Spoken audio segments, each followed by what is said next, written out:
Dear Ambazonians and people of the former British Southern Cameroons, this is information from the Directorate of Communication of the Parliament of Ambazonia, communique titled University of Buea, an Anglo-Saxon University. How an institution meant for the former British Southern Cameroons drifted away from its own people. Introduction. Our university, our question. The University of Buea was not created by accident. It was born out of history, struggle, and a clear political understanding. It was established as an Anglo-Saxon university, deliberately designed to serve the educational needs of the people of the former British Southern Cameroons, today known as Ambazonia. For decades, our people demanded an institution that would reflect our educational heritage, our language, and our identity within a so-called bilingual state.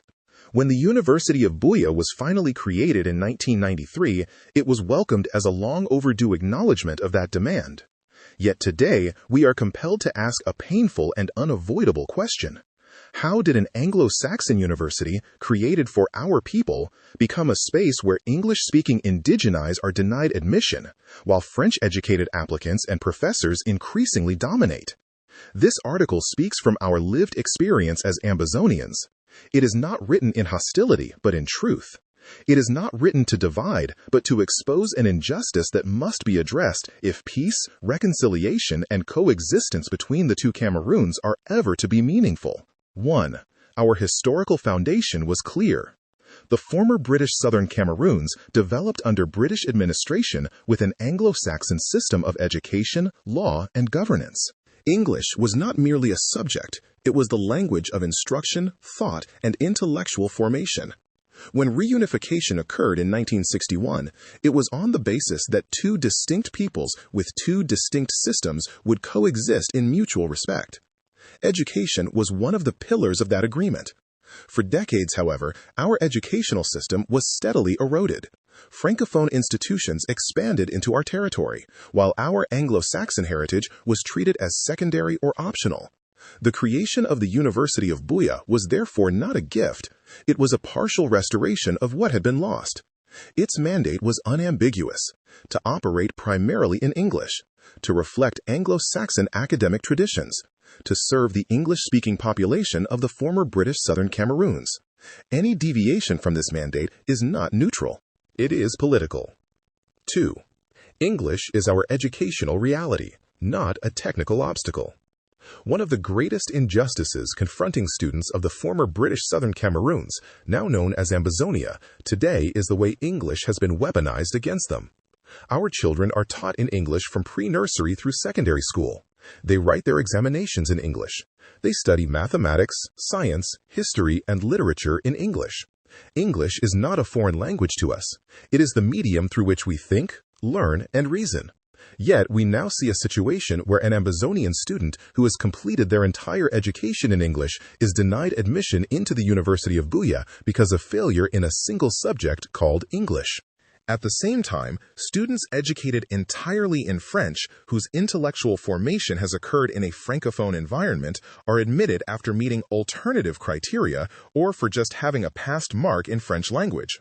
We must ask, plainly and without fear, how does English suddenly become a barrier for those who live in it, while French-educated students are deemed more qualified to study in English? This is not logic. This is exclusion disguised as policy. 3. The question of professors and institutional control. Beyond admissions, we observe another troubling reality: the overrepresentation of French-educated professors in an institution meant to preserve Anglo-Saxon pedagogy. Let us be clear, this is not an attack on individuals. Academic mobility is normal. But when Francophone French language becomes dominant in informal instruction, students struggle to engage in the language of teaching, administrative decisions drift away from English norms, then the institution itself begins to lose its character.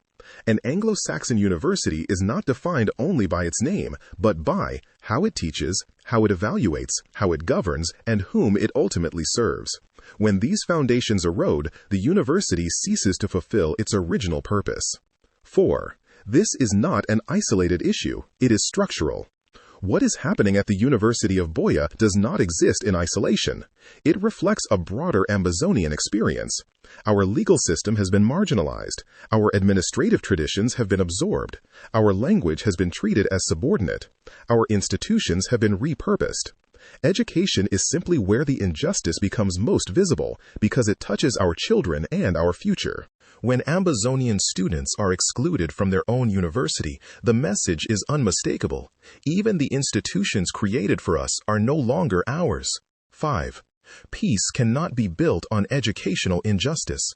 Any serious conversation about ending the conflict between the two Cameroons must confront this reality. Peace cannot be sustained through silence, denial, or cosmetic reforms. Education is not a minor issue, it is foundational. It shapes identity, opportunity, and belonging. When a people are systematically excluded from educational institutions designed for them, resentment deepens and trust collapses.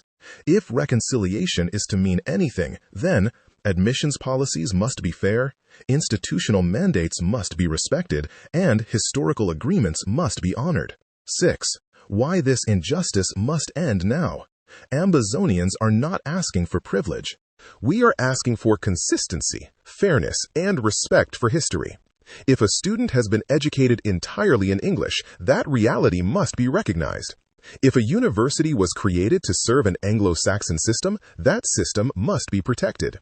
Anything less is a continuation of structural injustice. Ending this injustice is not only a matter of policy, it is a matter of dignity. Conclusion: our future depends on truth. The University of Buea stands at a crossroads. It can either reaffirm its founding purpose or continue down a path that alienates the very people it was created to serve. For Ambazonians, this issue is not academic, it is existential. If our institutions cannot protect our educational heritage, then the promises of reunification ring hollow. If the conflict between the two Cameroons is ever to end in truth and not illusion, injustices like this must be confronted now, not deferred to another generation. Education built the problem. Education can also begin to heal it, but only if justice is restored. As a result of the above, there is a bill pending debate titled University of Buea Language Equity in Admissions Bill, 0312-312-025. Status: submitted to Parliament, pending debate and vote. Purpose of the bill.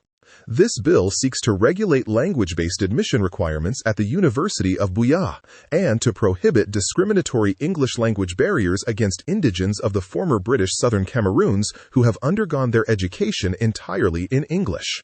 Summary of key provisions. Prohibits denial of admission based solely on failure of a single English language subject where the applicant was educated entirely in English. Requires holistic assessment of academic records. Aligns admission standards with the Anglo-Saxon foundation